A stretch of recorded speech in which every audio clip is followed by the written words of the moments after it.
Excelente día para todos y cada uno de ustedes. El día de hoy vamos a estar hablando un poco sobre el tema de las deudas. ¿Qué pasa si no pago una obligación con una entidad financiera? ¿Cuál es el paso a paso de lo que puede suceder y puede acontecer en cuanto a este tipo de situaciones? De entrada les indico que esta transmisión está haciendo en vivo, así que los invito a todos y cada uno de ustedes a que le den like, compartan y se suscriban al canal. Estamos en vivo.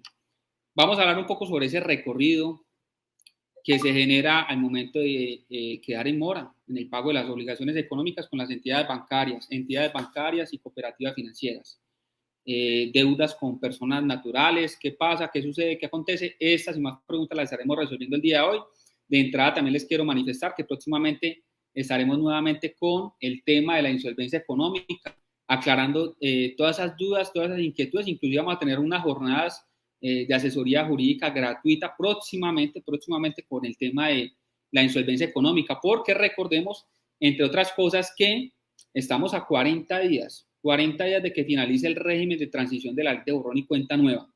Así que esto ya está por finalizar, esto ya para que se repita de pronto en 20, 30 años, podría de pronto repetirse una situación como la que tenemos en este momento de la ley de borrón y cuenta nueva. Así que la recomendación es entrar a aprovechar este tema. No haciendo más largo el tema, vamos con el tema del día y vayan dejando sus dudas, sus inquietudes, sus preguntas aquí en la cajita de comentarios para que entonces las entremos a responder al finalizar el video del día de hoy. Like, compartir, no olviden pues. ¿Qué pasa si no pago una obligación con entidad financiera, cooperativa financiera o con un particular al cual le firmé una letra de cambio o un pagaré? Muy sencillo. Vamos a partir de unas reglas muy básicas que nos establece la ley colombiana. Les digo las reglas básicas, el procedimiento y las consecuencias jurídicas. ¿Listo? Reglas básicas para que entendamos este tema del día de hoy. Reglas básicas. Regla número 1. Si la persona no tiene bienes que se puedan embargar, secuestrar ni rematar, ¿qué le van a quitar? Nada, porque nada tiene. Regla número 2. Deber plata en Colombia, salvo que sea deudas con la DIAN o deudas de alimentos pues, de menores de edad o mayores de edad, si se deben, no dan cárcel. Es decir, las que dan cárcel sería esa deuda de la DIAN y deudas de alimentos. Esas sí darían cárcel. El resto de deudas no dan cárcel.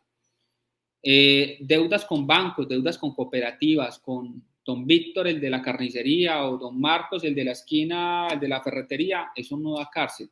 ¿Listo? Entonces, esas son reglas básicas. Otra regla básica, a lo imposible nadie está obligado. Otra regla básica, si la persona venga un salario mínimo, ese salario mínimo es inembargable, salvo deudas con cooperativas y deudas de alimentos. Es decir, si usted le debe a bancos, a don Marcos desde la ferretería, pues eso no da lugar a embargar el salario mínimo. Otro tema importante, y es que si usted gana más de un salario mínimo, entonces le podrán embargar la quinta parte de lo que exceda el salario mínimo. Esa es otra regla básica. Vamos a un ejemplo. Usted debe 1.500.000, usted gana, perdón, 1.500.000. 1.500.000. La ley dice, se podrá embargar la quinta parte de lo que exceda el salario mínimo. ¿En cuánto está el salario mínimo en la actualidad? Está en 1.000.000 de pesos. Por tanto, miminuta.co. Ingresa ya y descarga formatos legales que te permitirán eliminar reportes negativos en centrales de riesgo, multas de tránsito, hacer demandas y solicitudes judiciales. Accede a capacitaciones y asesorías en derecho civil, laboral, comercial, derecho de familia y ley de insolvencia económica. Visítanos en www.miminuta.co. Se debe hacer el cálculo de esa quinta parte sobre 500.000. ¿Por qué? Porque si gano 1.500.000 y el salario mínimo es 1.000.000 y la ley dice que se podrá embargar la quinta parte de lo que exceda el mínimo, en ese caso lo que excede el mínimo son 500 y por tanto pues es tan sencillo como coger los 500.000, dividirlos en 5 y nos da 100.000. Es decir, que en el cálculo que les estoy presentando, una persona que gana 1.500.000 pesos en la actualidad, porque el salario mínimo sube cada año, pero el que en la actualidad gana 1.500.000 pesos y quiere saber cuánto le podrían llegar a embargar en el caso de una eventual demanda, pues la respuesta es que le podrán llegar a embargar 100.000 pesos mensuales. ¿Eso es rentable para una entidad que demande? No. ¿Están claras las reglas básicas? A lo imposible nadie está obligado. El salario mínimo es inembargable salvo por deudas con cooperativas y deudas de alimentos. La pensión es inembargable saldo de deudas con cooperativas y deudas de alimentos también, que solamente se puede embargar la quinta parte de lo que sea el salario mínimo y que ese salario mínimo solo lo pueden embargar cooperativas y deudas de alimentos, hasta el 50% en esos dos casos que acabo de mencionar. Ahora sí, ¿qué pasa entonces con esas deudas? ¿Qué pasa con esas deudas? Bueno, el deudor tiene dos opciones. O uno, o hace un acuerdo de pago con la entidad a la cual se encuentra deudando ese monto económico, o simple y llanamente espera a que presenten una demanda en su contra. Así de sencillo y así de fácil. Si usted no llega a ningún acuerdo con la entidad, entonces tiene que tener de presente una cosa, que la entidad podrá presentar demanda en su contra, y si presenta demanda en su contra, que sería una demanda de naturaleza o por la vía ejecutiva, que es un proceso un poco más rápido, entre comillas, presentará demanda y presentada la demanda le darán, vea, 5 días hábiles para pagar o 10 días hábiles para contestar demanda y excepcionar en esa demanda. ¿Qué es una excepción? Pues una excepción es la contestación o la refutación de los hechos que están dentro de esa demanda. Si a mí me notifican de una demanda ejecutiva por el pago de una obligación, no hice el pago, entonces me dicen a mí 5 días hábiles para pagar o 10 para que conteste. Si yo no contesto, los hechos de esa demanda, lo que se pueda dar por confesión, pues se tendrán por ciertos. Entonces ya después ir a decir que no, que es que la demanda decía que eran 100 millones, pero que en realidad no eran 100 porque ya yo tengo forma de mostrar que yo pagué 20 de esos 100 y que ya realmente son 80, pues ya no podría yo hacerlo después porque para eso me dieron el tiempo de contestar, que son esos 10 días hábiles. Si yo no contesto dentro del término legal, habrá vencido la oportunidad procesal para ello. Mucha gente se pregunta, venga, ¿y en qué momento, en qué oportunidad me pueden entrar a demandar? Si yo tengo una deuda a la cual ingresé en mora, supongamos hoy 19 de septiembre, tenía que pagar el 19 y yo no pagué el 19, es decir, que a partir de mañana estoy en mora porque hoy era la fecha límite de pago. ¿Cuándo me pueden demandar? Pues vea, es muy sencillo, la respuesta es en cualquier momento de ahí en adelante lo podrán presentar demanda en su contra. Que se haga, digámoslo así, en la práctica se haga de esa forma, pues no. ¿Por qué? Porque pues es una mora de un solo día, 2 días, 3 días. No justifica para que una entidad financiera, una cooperativa financiera, un particular, inmediatamente entre a presentar una demanda en su contra. Eso no tiene ninguna justificación. ¿Se puede? Sí, por una razón muy sencilla y le pueden cobrar absolutamente todo. Cuando uno firma una obligación con una entidad financiera, una cooperativa financiera, existe un documento que es el pagaré y en ese pagaré también van unas cartas de instrucciones, que es un documento ahí seguido. Ese documento establece la posibilidad de que en caso tal de que se incumpla con una o más cuotas, se podrá hacer uso de una cláusula que se llama cláusula aceleratoria. Esa cláusula aceleratoria pues permite cobrar todo de una. Con que usted quede en mora en el pago de una cuota, le podrán cobrar absolutamente todo. Entonces, si yo entro en mora hoy 19 de septiembre de 2022, no pagué, mañana me pueden demandar, respuesta sí. Pero la razón lógica no es esa, ¿cierto? Porque una entidad inmediatamente no va a estar ahí desarrollando demandas a diestra y siniestra, ¿no? Van a buscar llamarlo, presionarlo para que desarrolle pago o acuerdo de pago y esté nuevamente al día. De tal forma de que ellos saquen, de hecho, una utilidad. Para los bancos que usted haga refinanciación de las deudas, reestructure sus créditos, pues es una ventaja, porque en últimas muchos colombianos terminan capitalizando las deudas con esos intereses. Entonces, pues si se van a capitalizar esos intereses para el banco mejor, porque va a empezar a cobrar ya un capital de algo que no podría cobrar, que era capitalizar intereses. Entonces, eso es viable, siempre y cuando ustedes lo autoricen, podrán hacer ese cambio, esa modificación dentro de ese acuerdo de pago. Entonces, para el banco es mucho mejor que usted haga este tipo de actuaciones. Y entonces, por esa razón, si usted entra en mora, lo empiezan a presionar para que usted haga ese tipo de acuerdos que para ellos es mucho más rentable, ¿sí? Una deuda que en principio les podría dar X cantidad de dinero, pues ya les va a dar mucho más. ¿Por qué? Porque usted hizo una reestructuración, una refinanciación. Entonces, partamos de esa base. ¿Se puede presentar demanda? Sí. ¿Cuánto puede demorar la emisión de una demanda? Pues depende. Hay juzgados rápidos y hay otros que no son rápidos. Hay abogados que se demoran en presentar demandas y hay otros abogados que no demoran en presentar demanda. Entonces va a depender de eso.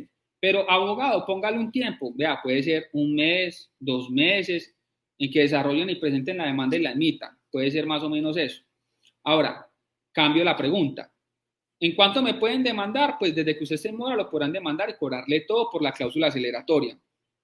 Pero si cambiamos la pregunta, decimos, ¿en cuánto tiempo me podrán reportar negativamente si yo tenía que pagar hoy 19 de septiembre y no pago hoy 19 de septiembre? Pues muy sencillo, recuerden la regla. Antes de reportar negativamente a una persona en la central de riesgo, se tiene que comunicar previamente que va a ser reportado. Si no se comunica que va a ser reportado, ¿qué sucede? Se cae el reporte. Esa comunicación se tiene que hacer con 20 días calendario de anticipación al reporte. ¿Recuerdan esa regla que aquí tantas veces lo hemos dicho? Bueno, por tanto, si hoy 19 de septiembre yo no pagué, entonces ya mañana estoy en mora. Listo, supongamos, son muy diligentes, muy diligentes. Me mandan la carta que dice que, pues que si no pago, en 20 días calendario me van a reportar negativamente ante Datacrédito o ante Trasuno. Entonces, nótese que a diferencia de lo que podría suceder con que el reporte sí tienen que esperar un tiempo para garantizar el derecho de defensa y contradicción, que son 20 días calendario, para poderme reportar, en cuanto a una presentación de demanda, pues no tienen que esperar todo ese tiempo. Abogado, es que a mí nunca me llamaron, nunca me dijeron que me iban a demandar y me demandaron. ¿Eso está mal? No, no está mal. Es que no tienen que llamarlo porque se supone que cada uno de nosotros conocemos qué deudas tenemos, con qué deudas estamos al día y con qué deudas no estamos al día. Eso es algo muy básico realmente. Hay gente que dice, es que a mí no me llamaron, no quisieron conciliar conmigo. La entidad financiera no tiene que entrar a conciliar. ¿Cuándo entran las entidades financieras a conciliar? Aquí está el tema importante. Y es que la entidad financiera sabe qué rol ocupa, si es un rol dominante o si no es un rol dominante, con una cosa muy sencilla, y es, siempre se van a preguntar qué bienes tiene el deudor. ¿Se acuerdan que aquí dijimos, regla básica, lo imposible nadie está obligado? Pero si la entidad financiera sabe que el deudor cuenta con carro, casa, finca, lote, terreno, apartamento, por allá en Sincelejo, entonces, ¿qué van a hacer? Pues van a entrar a embargar. Ya cuál negociar ni qué negociar, si usted tiene con qué, venga para acá. Pero si más por el contrario ese deudor no tiene nada, no tiene carro, no tiene casa, no tiene finca, no tiene lote, terreno, apartamento, no tiene absolutamente nada, ¿qué le van a quitar? Nada. Entonces ahí la posición dominante no la tienen ellos, porque si tuviesen la posición dominante no estarían tan interesados en negociar la deuda. Ese tema de las llamaderas, ahorita de hecho está en una asesoría aquí con un tema de insolvencia, llegó una persona a esa asesoría, se metió a la casa de la persona, que al llevarle una notificación a las 6:30 de la noche. Muy bien. Entonces, ese tipo de situaciones de cobro son irregulares. Y ese tema se va a acabar ahorita con esta ley, paren de fregar, que aquí trajimos al representante a la Cámara de ese tema. Ahí lo están impulsando en el Congreso. Se les va a acabar las llamadas y las presiones después de las 6 de la tarde. Los sábados, los domingos, los festivos no van a poder seguir llamando. Pero eso, como todavía no es una ley, sino es un proyecto de ley, todavía no se puede exigir que ese tipo de actuaciones no se sigan desarrollando. Porque si ese tipo de actuaciones se desarrollan, pues serían ilegales y podrían llevar a la imposición de multas. Aunque en este país es un tema, hablar de multa es un tema un poco irrisorio en ciertos casos muy particular. De las personas que en este momento están aquí conectadas, y quiero que me lo dejen aquí en la cajita de comentarios que yo les voy a leer que estamos en vivo, ustedes vieron las entrevistas que tuvimos con el senador Velasco, ponente y creador de la ley de borrón y cuenta nueva y de la ley de data, ley 1267 del año 2008. Ustedes vieron esas entrevistas. En esas entrevistas hablamos de un puntico que trae la ley 2157 del año 2021 que tiene que ver con el tiempo máximo en que se podrá reportar negativamente a una persona en las centrales de riesgo. Decíamos entonces, en esa época con el senador Velasco, que la ley 1266 del año 2008 tenía un vacío, y que ese vacío era que la ley no decía en ningún momento, no decía en ninguna oportunidad, no decía un tiempo máximo en el que una entidad financiera pudiese reportar negativamente a alguien en una central de riesgo. Al no existir ese tiempo máximo, la central de riesgo simple y llanamente lo reporta a usted cuando le dé la gana. Vamos a ser claros. A los 2, 3, 4, 5, 10 años. Pero Con la entrada en vigencia de la ley 2157, aquí decíamos, con el senador Velasco, le ponen un tate quieto a las entidades y máximo podrán reportar negativamente ante una central de riesgo en 18 meses. Entonces, decir esto es un tema importante, porque si máximo podrán reportar negativamente ante una central de riesgo en 18 meses, supondría entonces que después de ese tiempo, pues no pudiesen entrar a reportar negativamente ante una central de riesgo, ¿cierto? O sea, ¿por qué? Porque ese es extemporáneo. Pero como aquí en este país todo puede suceder, todo puede acontecer y ya nada nos sorprende, pues cierta persona hizo una solicitud ante la Superintendencia Financiera de Colombia, preguntándole a la Superintendencia Financiera de Colombia si después de los 18 meses se podía o no se podía reportar negativamente a alguien en la central de riesgo. Déjeme que le estoy buscando aquí ese concepto. Entonces, una persona, un colombiano, hace una solicitud vía derecho de petición y le dice, señores, Superintendencia Financiera de Colombia, cuénteme si es posible o no es posible que un colombiano sea reportado negativamente ante una central de riesgo después de los 18 meses que establece la ley 2157. Y para sorpresa de todos, inclusive para sorpresa mía, la superintendencia dice, sí, sí es posible. O sea, la ley dice que el tiempo es 18 meses. Ah, pero no, si lo hacen después de los 18 no pasa nada. No pasa nada. Vamos a ver ese que no pasa nada. A ver yo cómo les puedo ampliar esto a ustedes. A ver, ¿cómo hacemos? ¿Cómo les amplío esto a ustedes? Bueno, lamentablemente ahí no sé si se ve bien o no se ve bien. Yo inclusive no les alcanzo a ver bien, así que les voy a leer de por acá de un ladito. Póngale cuidado a la pregunta del colombiano, del ciudadano. Habeas data, reporte negativo, plazo para realizarlo. Ah, venga, una cosita aquí importante. ¿Se acuerdan ustedes que yo les había dicho a ustedes en varios videos aquí en el canal? Les dije, los conceptos de las entidades públicas no son vinculantes. ¿Se acuerdan de eso? Un día estuvimos acá hablando del concepto, un concepto del año 2019 de la Superintendencia de Puertos y Transportes relacionado con el tema de la prescripción de las multas de tránsito. Entonces, algunas secretarias de tránsito dicen, yo no aplico el concepto porque no es vinculante. Bueno, ojo que esto es un concepto. Y en el concepto de la Superintendencia Financiera de Colombia dice que no, que si quieren reporten a los 19, a los 20, a los 30 meses cuando quieran. Que lo que podrá suceder en contra de este tipo de entidades es una sanción, pero que sí lo pueden hacer. Vamos a leer, pero vamos a leer la síntesis porque realmente el documento es muy largo. Habeas data, reporte negativo, plazo para realizarlo. Concepto 2021-255-321 del 012 del 1 de marzo del 2022. Síntesis, o sea, el resumen pues, del concepto. ¿Quieres aprender del negocio de los remates judiciales en Colombia? Ingresa a nuestra plataforma rematandobienes.com y conoce los listados más completos de remates judiciales en todo el territorio nacional. Obtén asesoría por abogados especialistas en el tema y realiza capacitaciones virtuales para aprender a invertir de forma inteligente en remates y así obtener casas, apartamentos y otros bienes con el 30% de descuento o más. rematandobienes.com. Si una fuente de información excede el término de 18 meses para efectuar el reporte negativo de una obligación en mora, ojo, no implica que pierda la capacidad para realizarlo. ¿Qué tal esa belleza? No implica que pierda el término. Entonces, vea, vamos a ser claros. ¿Para qué se coloca en una ley que existe un plazo máximo de 18 meses para reportar negativamente a un colombiano ante las centrales de riesgo? Si la superintendencia sale y dice, no, pues cuando lo hagan cuando les dé la gana.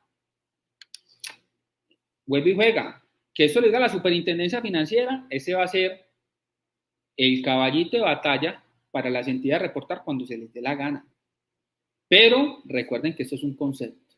Entonces va a estar en los abogados, en las abogadas que ustedes contraten para los servicios, el pelear ese tema. Porque es que los conceptos no son vinculantes, señores.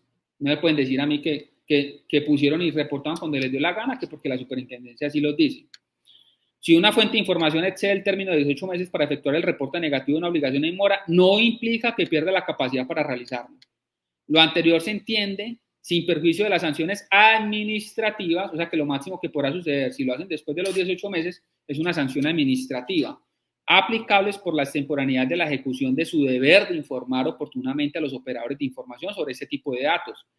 De manera atenta, damos respuesta a su comunicación radicada en la superintendencia con número arriba indicado, mediante la cual formula una serie de inquietudes respecto de la ley 2157 de 2021, o sea, la ley de borrón y cuenta nueva, por medio de la cual se modifica adición a la ley 1266 de 2008 y se dictan disposiciones generales de áreas data en relación con la información financiera, crediticia, comercial, de servicio y provenientes de terceros países.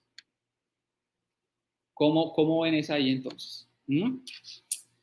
Entonces, este es un concepto de la superintendencia y al no ser vinculante, pues hay mucho a dónde alegar ahí. El concepto es largo, el concepto es bastante largo, así que los invito a que se lo lean. Les repito el número del concepto, que casi creo que no se ve bien. Es el 2021 255-321 del 012 del 1 de marzo del 2022. Ahí tienen. Seguimos entonces con el tema. Señores, 40 días. En 40 días finaliza el régimen de transición de la ley de borrón y cuenta nueva. No significa que la ley de borrón y cuenta nueva desaparezca en 40 días. No significa ello. Significa que en 40 días, pues es el tiempo máximo que en este momento una persona tiene para alegar la prescripción y que se la concedan, y adicionalmente para hacer acuerdos de pago total de la obligación, para que salgan de ese reporte negativo en 6 meses. Les voy a poner un ejemplo. Si una persona lleva una mora de 5 años y paga antes del 21 de octubre, salen 6 meses. Si paga después del 21 de octubre, salen 4 años del reporte negativo. Vea la diferencia de lo que estamos hablando. Ahora, si esa persona que pagó antes del 21 de octubre pagó una deuda del ICETEX, una deuda de Finagro, está en la categoría de MIPYMES, en el RUT aparece como independiente, puede salir inmediatamente el pago de ese reporte negativo y no tendría que esperar los 6 meses. Entonces, aprovechen antes de hacer un acuerdo de pago, verifique con la entidad que efectivamente esa entidad sea quien tiene a su favor esa cartera. Si ustedes le pagan a una entidad que no tiene a favor esa cartera, pueden perder su dinero. El que paga mal, paga 2 veces, señores. Verifiquen antes de hacer un acuerdo de pago si se puede o no se puede alegar una prescripción de la obligación. ¿Por qué? Porque si usted hace un acuerdo de pago, pues ya de cuál prescripción me vas a hablar posteriormente. Hagan eso antes de cometer errores. Entonces, continuando con el tema del día, ¿qué pasa si no pago una obligación económica? Pues muy sencillo. Lo que va a pasar es que van a proceder con demandas en su contra, pero estas deudas, salvo que sean deudas de la DIAN o deudas de inasistencia alimentaria, pues no darán cárcel y mucho menos prohibirán la salida del país. ¿Qué va a suceder? Entonces va a suceder que va a tener una demanda, que esa demanda tendrá que ser impulsada por parte del abogado o la abogada que esté llevando el caso en su contra, y pues lo máximo que va a suceder es una sentencia que diga pague la obligación. Eso es lo máximo que va a suceder. Si la persona no tiene nada que le puedan embargar, secuestrar ni rematar, que van a quitar nada. Eso sí, en ningún momento va a poder tener bienes tales como carros, casa, finca, lotes, terrenos y apartamentos de su nombre, porque pues siempre va a tener como ese problema en que en cualquier momento se los vienen acá a embargar, a secuestrar y a rematar. Ahí está.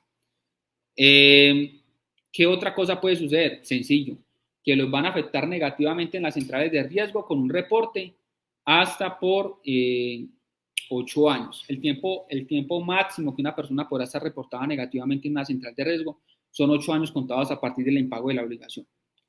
Ese es el tema, señores, y quiero que tengan algo de presente. Si ustedes llevan más de 8 años sin pagar una obligación y están solicitando el retiro de un reporte negativo por caducidad, que sería el fenómeno jurídico que aplica en ese caso en particular, pero cuando ustedes van y observan el datacrédito o el TransUnion, les aparece una información de que usted solamente tiene 120 días de mora. Esto se debe a que muchas entidades están modificando esa información. Vamos a hablar de otra forma. Se la están tirando de ventajosos. ¿Para qué? Para que no les aparezca un registro de más de 8 años de mora. Entonces, si no les aparece el registro de más de 8 años de mora, entonces el usuario dice, yo no tengo el término de caducidad, pues ¿qué va a alegar? Nada, porque no tengo el término.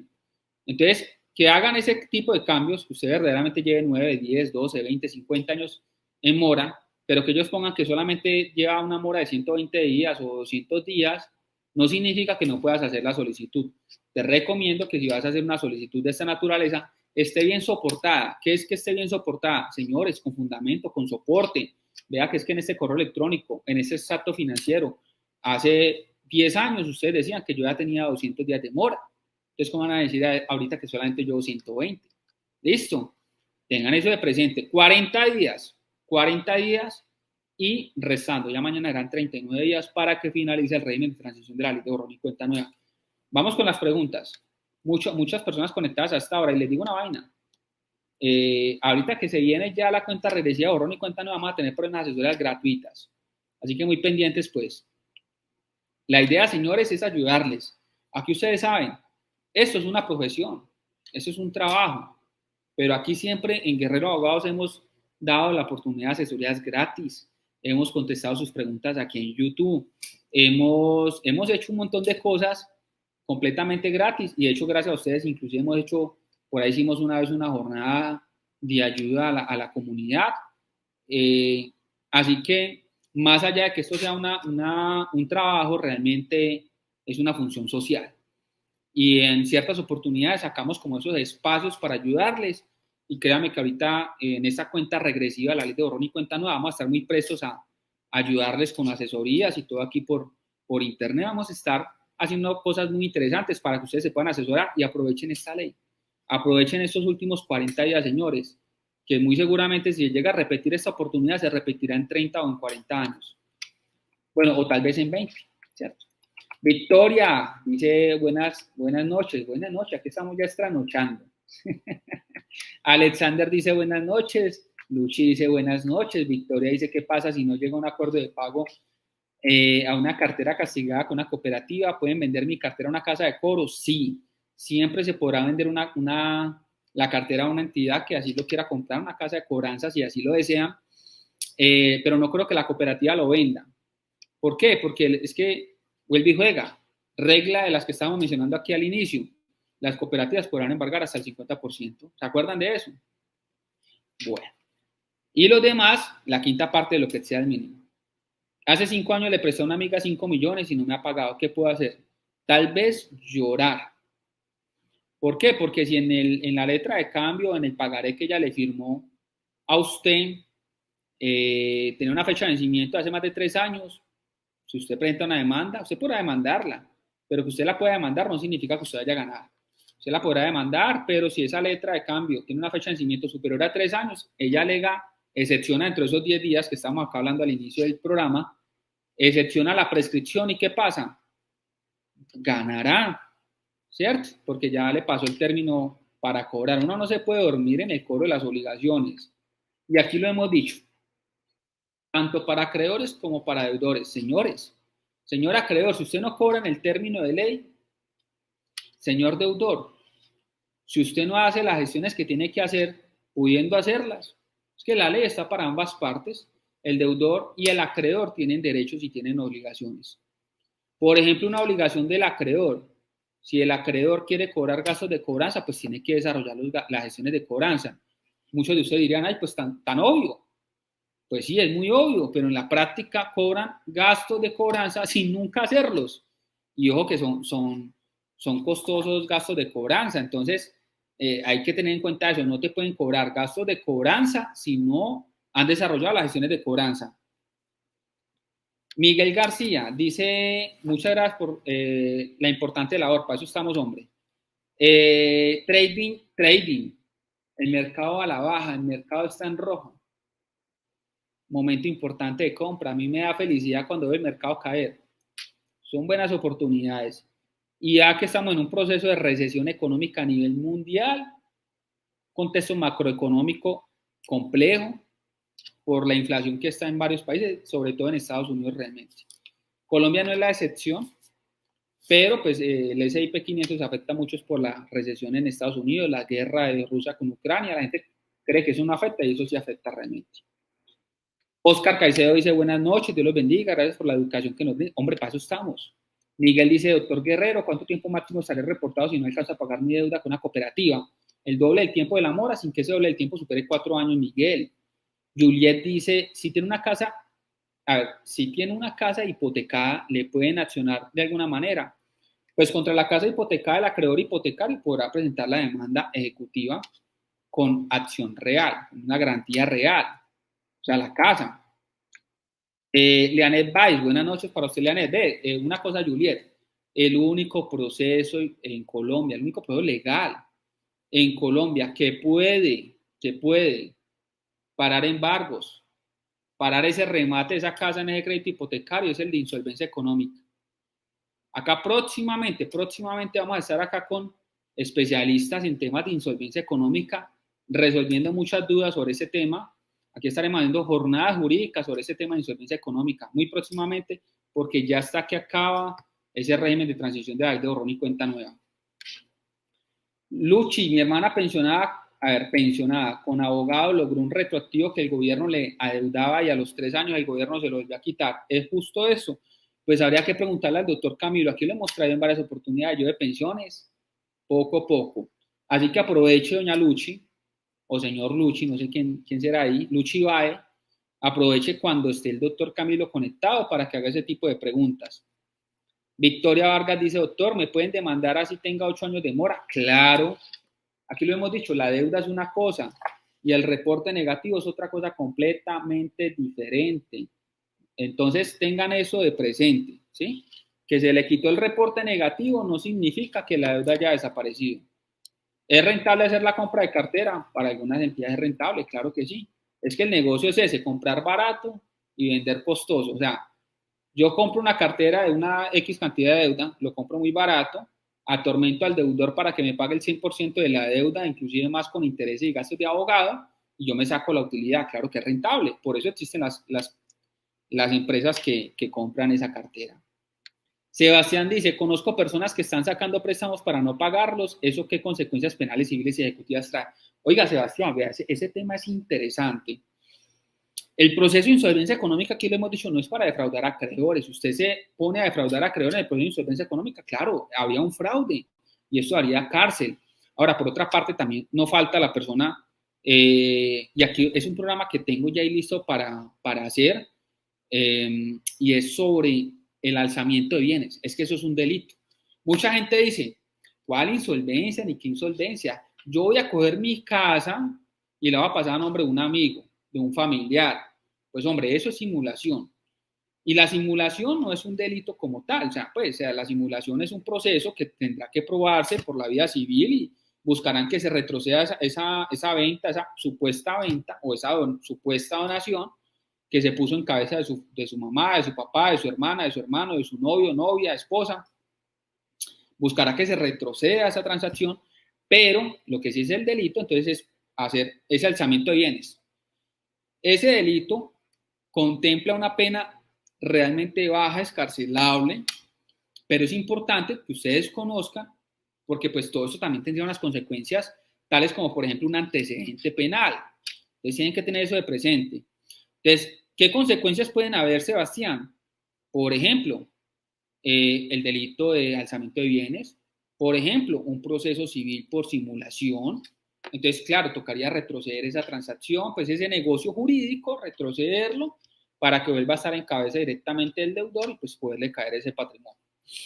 Y claro, inclusive podrían haber otro tipo de delitos adicionales, que más adelante estaremos comentando en esos otros programas, pero muy buena la intervención, Sebastián. Oiga, se me está acabando aquí la batería del computador. Saludemos así rápidamente. Daniel Sierra dice buenas noches. William dice un patrimonio familiar lo pueden embargar las deudas de bancos si es posteriormente constituido. A ver, vamos a enfocarnos. Si el patrimonio se hizo primero, después vienen las deudas, no lo pueden hacer. Daniel Sierra dice, si una persona es deudora y tiene departamento y está pagando, aún le pueden embargar algo. Si una persona es deudora y tiene un apartamento, es que si está pagando, Daniel, pues está al día, ¿no? Entonces, ¿qué le van a embargar? O ¿cómo es la cosa, pues, Daniel? Victoria dice, sí, claro. Oiga, les comparto una cosa. Aquí en el canal de YouTube hay una sección que se llama pues, la comunidad de YouTube, ¿no? Esa comunidad es una comunidad privada. Esa comunidad privada tiene unas ventajas y van a empezar a obtener unos videos muy, muy privados. Cuando digo videos privados es, digamos, un conocimiento más allá de lo que nosotros expresamos aquí en el canal en público. Así que si usted no se ha hecho miembro del canal, pues les recomiendo que se haga miembro del canal para que acceda a un contenido, digamos, más privado, más, ¿cómo se podría? Más personalizado que vamos a tener aquí en el canal. Así que lo invito a que analice esa posibilidad de ser miembro del canal. No es lo mismo ser miembro a ser suscriptor. ¿Listo? Oiga, y se me olvidaba. Ahí en la página miminuta.co, es que hay muchas cosas para contar. Miminuta.co tenemos varios formatos legales para solicitar no solamente la eliminación de reportes negativos ante las centrales de riesgo, ahí en la pestaña que dice centrales de riesgo, sino que adicionalmente tenemos también formatos inclusive para abogados, de demandas. Entonces, eso lo pueden encontrar ustedes directamente en la página miminuta.co, que ahí está saliendo en pantalla. Señores, no sean egoístas conmigo. Like, compartir y suscribirse. Espero que mañana nos encontremos en una próxima transmisión en vivo y estaremos resolviendo más preguntas. Quiero tocar mucho ese tema de los delitos, de alzamiento de bienes y de la simulación, que sé que a muchos les estará interesando este tema. Así que vamos a ver si de mañana, pues es mucho trabajo aquí en la oficina. De hecho, no puedo salir a esta hora. Pero entonces, vamos a ver si mañana lo tocamos. ¿Listo? Entonces, vean. Vamos aquí que ya en este momento hay mucha gente conectada. Todos, entre las 7:30 y las 8 de la noche, Guerrero Abogados el programa. ¿Listo? Les iba a decir, no vean eso de semana. Apaguen el televisor y a ver Guerrero Abogados. ¿Listo? Una feliz noche para todos.